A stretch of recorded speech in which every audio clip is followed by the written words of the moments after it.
গর্ভাবস্থায় শ্বাসকষ্ট। সকষ্ট একটি নিয়ন্ত্রণযোগ্য সমস্যা। গর্ভাবস্থায় অনেক মায়েদের শ্বাসকষ্ট হয়। এর কারণ কি? স্বাভাবিক গর্ভাবস্থায় ফুসফুস পরিবর্তন। ডায়াফ্রাম বলে বুক ও পেটের মাঝে যে দেয়াল বা পর্দা থাকে সেটা 4 সেমি ওপরে উঠে যায়। আড়াআড়িভাবে ছাতি 200 মিটারের মতো বেড়ে যায়। হরমোনের আধিক্য শ্বাসনালীর ঝিল্লির পর্দার মিউকাস মেমব্রেন মধ্যে পার্থক্য এনে দেয়, ক্ষরণ বাড়িয়ে দেয়। সারা শরীরে অক্সিজেন 1.5 থেকে 2.0 বাড়াতে হয়।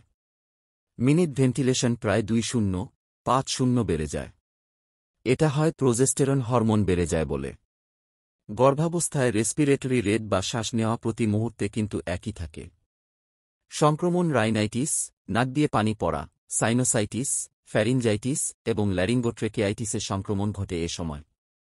জীবাণুগুলোর মধ্যে থাকে রাইনোভাইরাস, ইনফ্লুয়েঞ্জা এবং ব্যাকটেরিয়ার মধ্যে streptococcal pneumonia, haemophilus influenza, beta haemolytic streptococci, staphylococcus aureus ইত্যাদি। গলা ব্যথা, নাক দিয়ে পানি গড়ানো, কাশি, মাথাব্যথা এবং জ্বর এগুলোই হচ্ছে লক্ষণ। শ্বাসনালীর সংক্রমণ ব্রঙ্কাইটিস প্রায়শই ভাইরাল কিন্তু ব্যাকটেরিয়ার প্রকোপেও হতে পারে, যেমন স্ট্রেপ্টোকক্কাস, হিকোফাইনাস ইত্যাদি সংক্রমণ। কাশি বা জ্বর এই হচ্ছে লক্ষণ।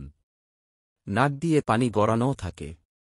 নিউমোনিয়া সংক্রমণ শ্বাসনালীর একেবারে নিচে ছোট ছোট আলভিওলাইতে পৌঁছে যায়। গর্ভাবস্থায় নিউমোনিয়া ব্যাকটেরিয়াল, ভাইরাল, ফাঙ্গাল বা প্যারাসাইটিক হতে পারে।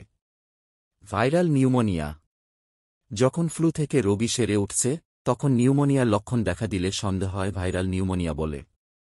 ভেরিসেলা নিউমোনিয়া চিকেন পক্সে আক্রান্ত হলে 2% রোগীর এই নিউমোনিয়া হতে দেখা যায়। অ্যান্টিবায়োটিকের সঙ্গে এসাইকোভির শুরু করা উচিত। প্রচুর ব্যবহার করেও গর্ভস্থ শিশুর উপর কোনো বিরূপ প্রতিক্রিয়া দেখা যায়নি।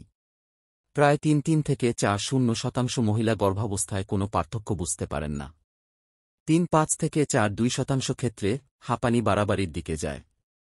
আর 1.8 থেকে 2.8% ক্ষেত্রে জিনিসটা ভালোর দিকে যায়। লেখক বক্ষব্যাধি বিশেষজ্ঞ, ইকবাল চেস্ট সেন্টার, মগবাজার, ঢাকা।